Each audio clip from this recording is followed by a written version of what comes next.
Thank you so much. That was super, super insightful.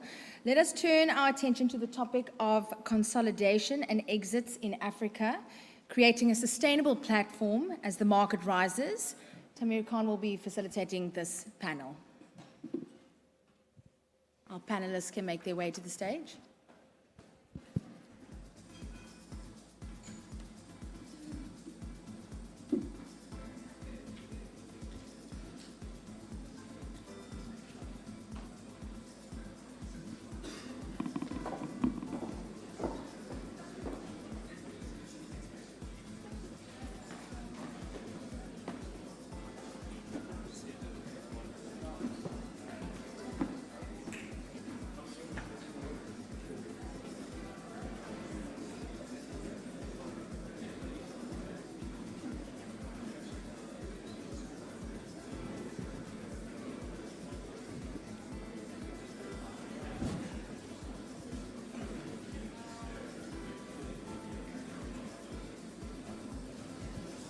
So, just mic check. Okay. Good. Well, welcome back. First of all, I would like to introduce our panelists that we have. We've talked about sort of the global real estate investment side of things and how pricing is evolving. We have some of the, key players within the community here representing both lender and the owner side. Who will be able to give insights across the broader market across the continent. So I would like to introduce our panelists. We have Nii, who is the Head of Real Estate Finance at Standard Banker Group. Thomas, who's the CEO at Lango Real Estate. We have Ram, who's the Managing Director of Investments for Posada. And finally, Sheikh, who is the Managing Partner at Rock Lane. Welcome, gentlemen, and thank you for joining us. Looking at acquisitions, appetite and pricing today within the market, and Thomas, Ram and Sheikh, from a buyer's perspective, what are your views on current asset pricing trends, and and across different asset classes and geographies, what are you seeing today? Thomas, maybe we can start with you. Yeah, well, I think just echoing what you said a moment ago in the speech, and Marlene as well, in terms of traction. I think overall, we possibly a bit more optimistic now in terms of what the landscape looks like generally. Interest rates have stabilized, even coming down last night as we saw. But at the same point in time, almost the bid-offer spread away from the fundamental asset pricing is being affected by a lack of capital. So, if we look at the amount of capital that's actually flowing and that's freely available in the continent to close particularly significant transactions, that's a bit like hen's teeth. So there's not much of that available, and the reality is that it's very much as a result a buyer's market. So, we're seeing transactions coming to us where we're able to drive a deep discount. To a large extent, it's certainly accretive from a valuation point of view from our perspective. And, we don't see that changing necessarily in the short term. So I think the lack of capital is something that's not going to be fixed overnight. Yes, I think the outlook is looking better. There's more traction in terms of the underlying income stream associated with assets. And that leads to, let's call it theoretically, a more stable valuation. But to actually close an exit and realize particularly cash, or some type of share that one's happy to swap paper for is tricky. And that's going to lead to discounts in terms of actual exits. Okay, so from a buyer's market perspective, Ram and Sheikh, we've seen this. If you had the capital, what assets would you focus on now? What is your outlook for the various different sectors, from hospitality as an operating asset to other assets, in the core segments of the market? Yeah, sure. I think, as a buyer, you always want prices to be lower. So. But I agree with what Thomas mentioned, is that pricing valuations seem to be more reasonable in line, but as opposed to more liquid deep markets, one of the big challenges we have here is thinking about exit. And we worry often when we make a buying decision about whether it's a sector or a particular asset, are we entering into a value trap? And the value trap is because what seems like a great discount relative to cash flows, relative to replacement costs, relative to any other factors, don't actually translate into a potential exit, because we're all here to make an exit fundamentally. Us at Casada, we're very focused on hospitality. So that's our main bet. What we've realized within hospitality is that, especially post the brunt of COVID, is that definition has expanded significantly as people have changed their preferences as to where to live, work, and play, and those things amalgamating a lot. So a hotel becomes as much a place for business meetings, and the restaurant matters a lot, to something like branded residences, which is a big focus area for us. It's something between a hotel, an Airbnb, an apart hotel, and of course an apartment. And we've launched a project here in Cape Town down the street, and we see big potential for something like that across the certain markets in Africa, not all markets, but that's a way also to sort of try and bridge some of the gaps we see as buyers. Yeah, so from our perspective, it's interesting. Coming to this conference 7-8 years ago, the landscape was very different. You had a lot of international capital, especially South African capital, interested in coming in and buying assets that are stabilized from a core perspective. And as Thomas and Rem have said, I completely agree. The landscape has changed. There's not as many buyers. I think, and probably one of the things that we'll talk about later is how some of the local institutional players and high net worth individuals and family offices need to come to the party to create more liquidity, because it's a cycle, right? And as far as we're concerned, we're a net seller than a net buyer, because we do a lot more on the development perspective. And one of the things that we've done over the years, so we did a lot of retail and a little bit of office initially, and now we've transitioned, we bought a developer a couple of years ago, and we've transitioned also to having residential for sale, which is a very interesting part, because there, you don't have to do macro sales, it's micro sales. So you sell homes one by one. And from there, what we're starting to see is there's also an interesting shift in people also doing the buy to rent on the residential side, which also creates additional opportunities. So you have individual buyers on the one hand, but you have people that will come and buy in bulk so that they create their own portfolio. So overall, as far as the exit and creating liquidity perspective, one has to be a little bit creative, and I'm assuming we'll also have the opportunity to talk about how private debt also becomes part of the answer when you're an institutional investor, as to where you actually invest, so that you kind of have these self-liquidating structures that do not necessarily fully rely on the ability of a white knight to come in and then completely buy you out. Okay, understood. I'll come back to the exits question in a second, but before, from a lender's perspective, is this what keeps you up at night, is to see how your investments will exit? So I think from a lender's perspective, our thinking, obviously, or should I say our primary ethos, is to support clients and support markets. And the way we tend to look at deals is always sort of driven by the cash flows of the deals, and ensure that your debt capital, which is quite fundamental to any deal, is done under sort of sustainable cash flows. So that remains an ethos. What we see, or what we're seeing, is that, as Tom and Sheikh and Ram have said, is there's interest in different segments. But what you're also seeing is a recalibration of, or should I say, a recalibration of interest in other segments.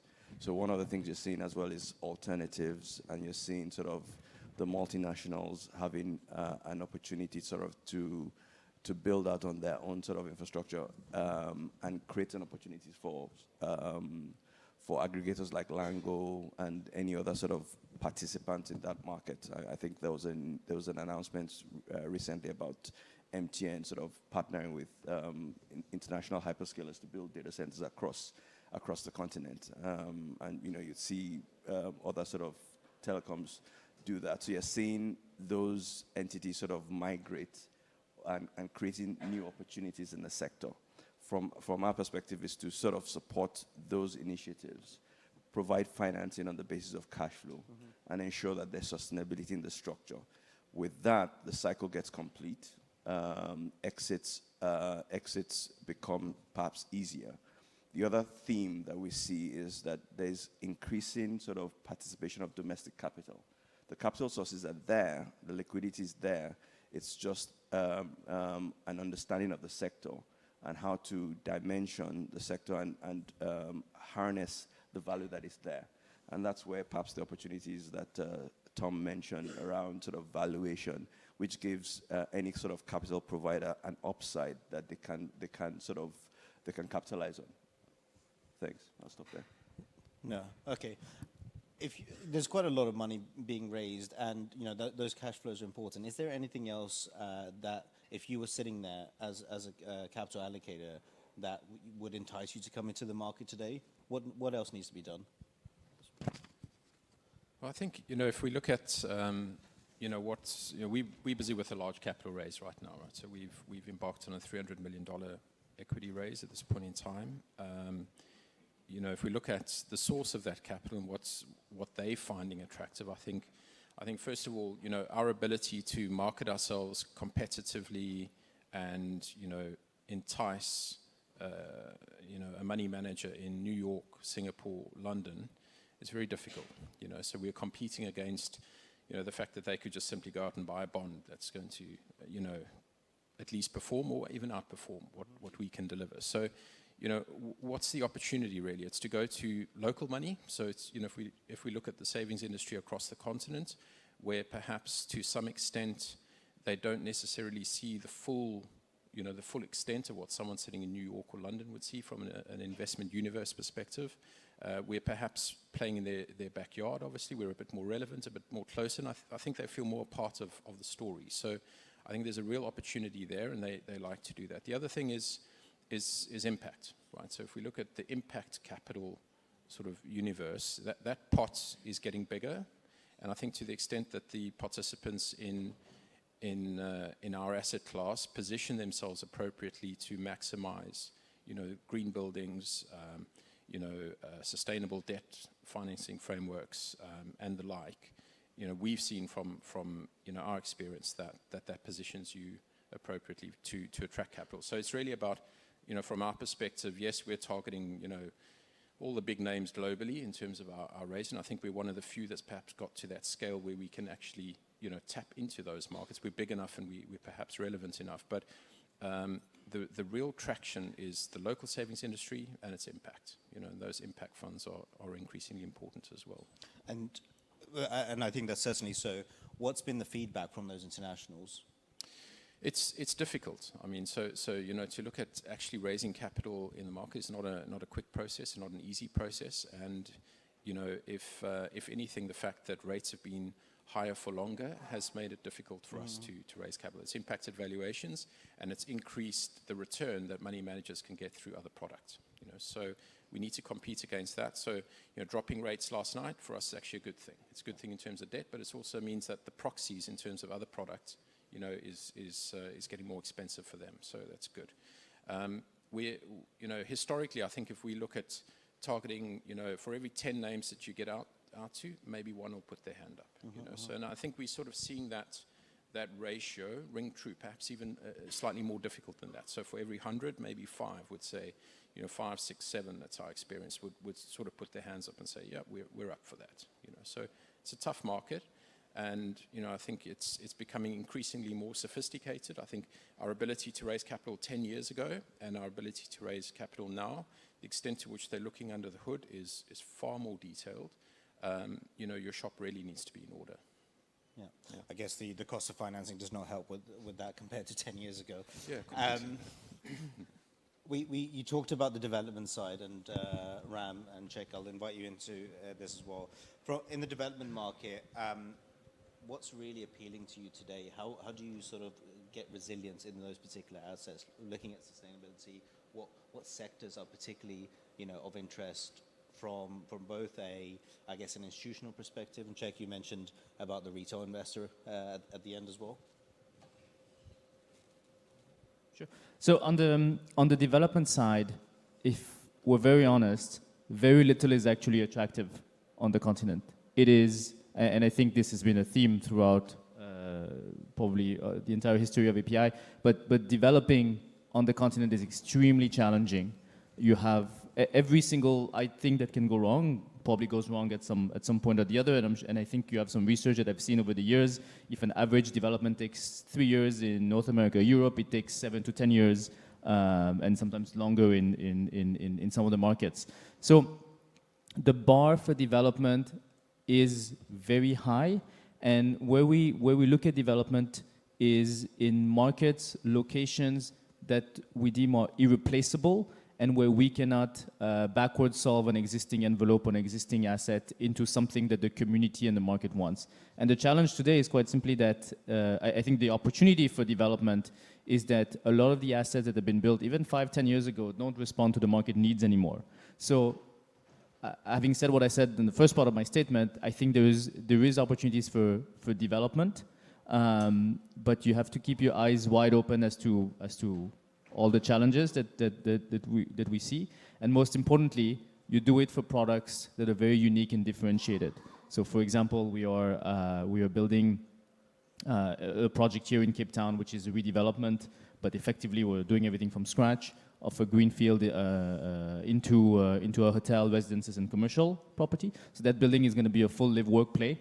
In Kigali, we took an old hotel that essentially just kept some of the walls and redid it entirely into a Movenpick. It's opening in a couple of weeks, and that one, the location is just irreplaceable, fantastic, a legacy hotel, really, and you're buying into, we got that legacy name and property for not very much, but we invested a lot in the info, and that's the bar. It doesn't become solely about returns, but there's something qualitative about getting the development right to compensate for all of the sins that will be committed during those 7 years of whatever time it takes of construction.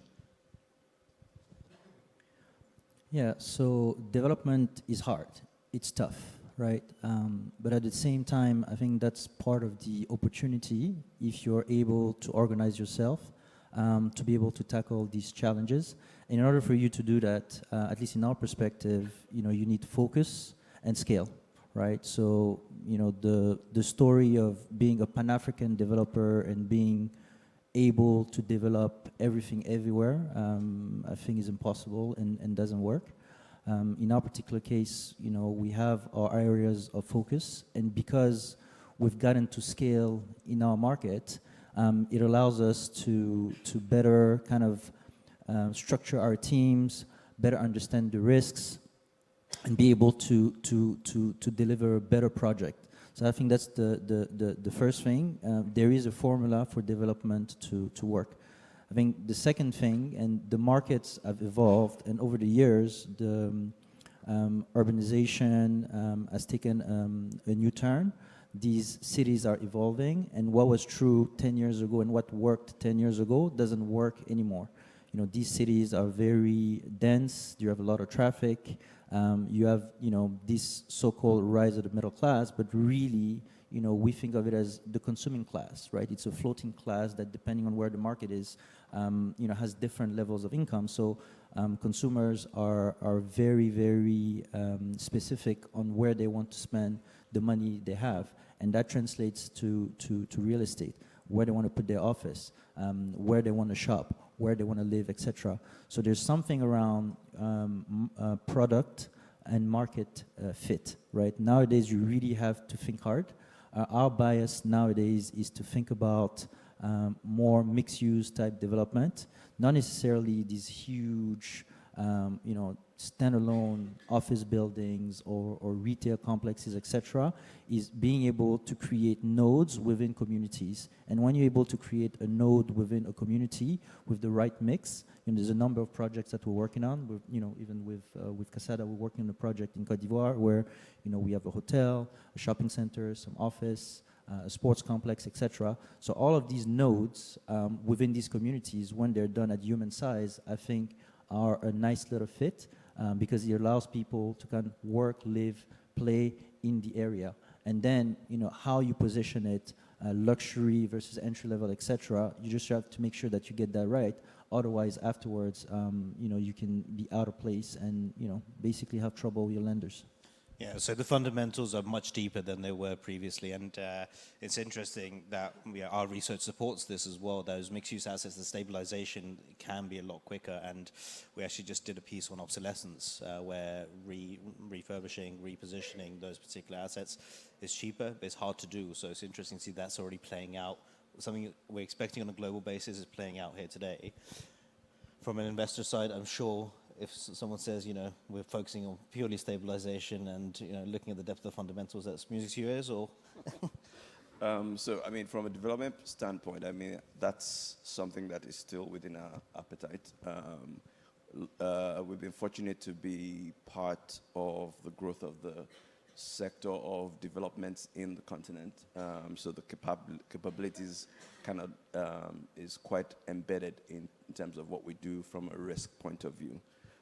So we support what to Sheik's point, what is changing or what has changed is ensuring that the product is fit for the market and that you have the right sponsors. So you've got to balance the considerations of over-speccing a project for what the market needs and linking that in a manner that ensures that there's value accretion possible, that the developer earns or is profitable in that endeavor, but also that the product is sustainable in the market for the rental levels. You're also seeing sort of, you pointed it out on your chat. There's a growth in the living sector, and that's kind of a segment that is sort of growing. It's evolving in different sort of patterns from what you probably would see. And I think it was JLL also that it was JLL research that I'm referring to that says that fundamentally at a fundamental level, the demand-supply imbalance in the continent still remains. So the opportunity is there. It's just about ensuring that you harness it in the correct way. We are actually seeing quite a trajectory in new developments in some of the key markets. What is different is the sponsors. But and then you want to complete the entire cycle. So with Lango's capital raise, for example, they become particularly an aggregator that can help complete the cycle of development to exit in many of the markets.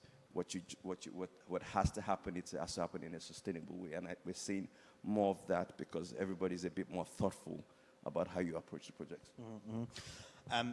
We are shortly running out of time, but I've just negotiated 2 more minutes.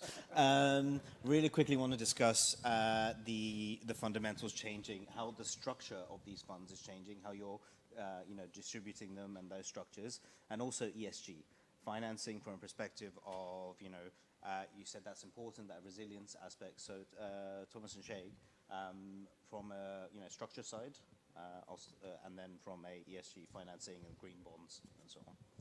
Well, from a structural side, there's 2 parts I think to consider. The one is the structure of the balance sheet, and I think with the high levels of interest rates, assets are finally sort of leveling out in terms of some sort of traction. Reducing debt has been a structural part that we've had to look at, and others have. I think increasingly, or to a large extent, most companies around the continent are overgeared, and that's presenting a level of duress in certain cases and an opportunity for those that are well positioned to be able to take advantage of that. From a company structural perspective, obviously looking at tax, that's always changing. So making sure that you're appropriately structured from your holding structure is something else that we pay particular attention to. We've migrated our holding company from Mauritius to the UK, so we're now a UK held group. That was done in the last in December of last year, finally, after a long project. And I think that's made us, that much more attractive and that much more comfortable, I think, for an international investor to invest into a UK stock as opposed to, an increasingly, from a compliance point of view, difficult stock being based in low tax jurisdictions. So structurally, those are some considerations that we've paid attention to.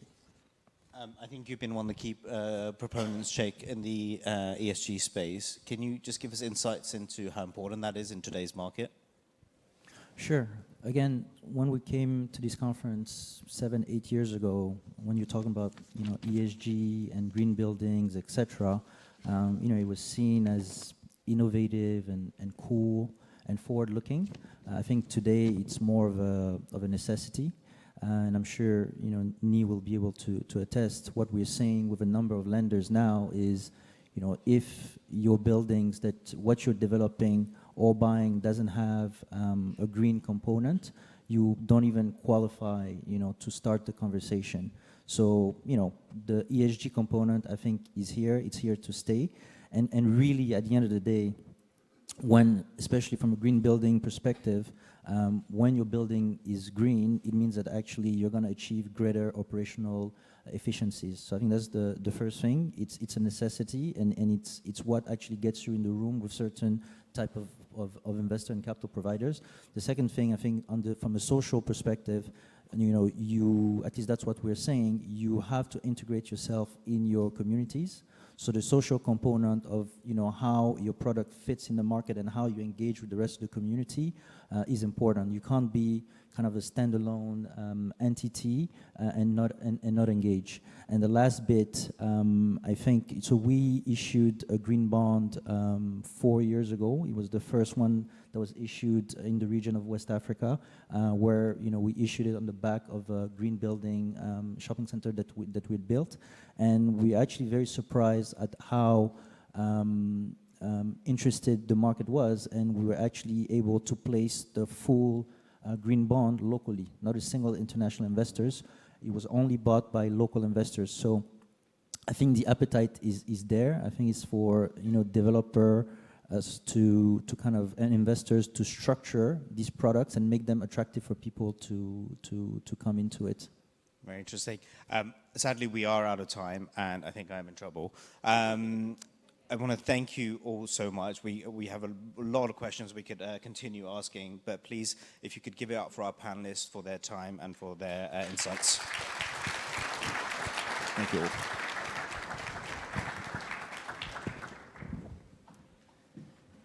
Thank you so much.